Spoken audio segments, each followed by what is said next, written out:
Lekcia 333. Odpustením sa tu končí sen o konflikte. Veľmi silná lekcia. Konflikt v sebe treba vyriešiť. Nedá sa zakryť žiadnym sebaklamom.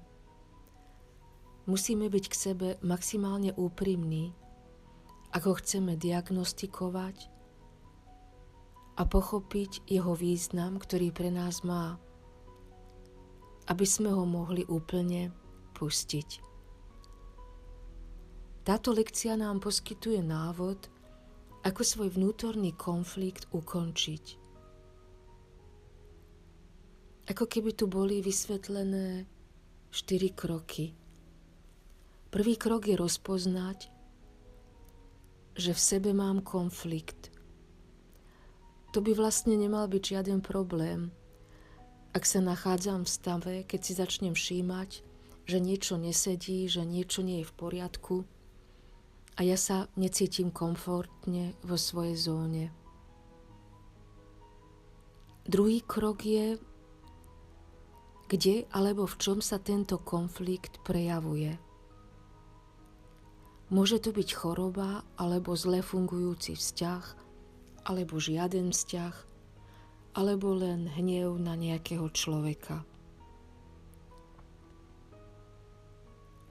Tretí krok je treba zistiť, akú skutočnosť tomuto konfliktu dávam, alebo prečo som o svojom príbehu, o svojom konflikte tak presvedčená.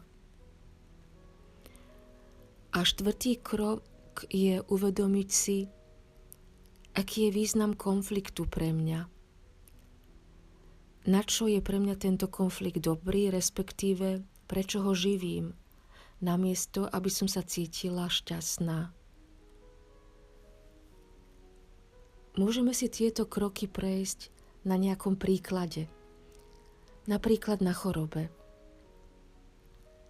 Takže prvý krok, zistím, že trpím na nejakú chorobu a preto nie som spokojná.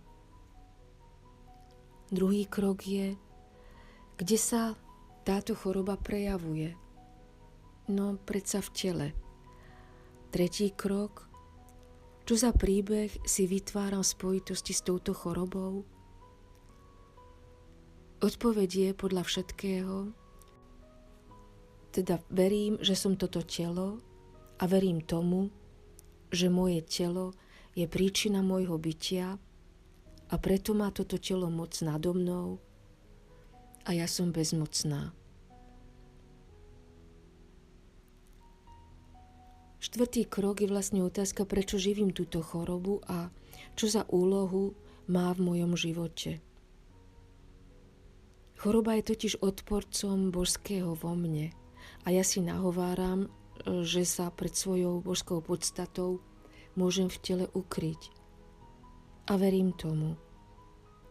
A to podľa všetkého tak dlho, kým nebude choroba už tak neznesiteľná, že si poviem a dosť. Všetky predstavy od nej, od tejto chorobe prepúšťam a nech sa deje vôľa Božia. Keďže sme my sami tvoritelia konfliktov, máme v sebe moc tento konflikt aj odstrániť, vyliečiť sa. Pretože nemôže byť mojou vôľou byť chorá, nešťastná vo vzťahu, alebo v práci, alebo v čomkoľvek.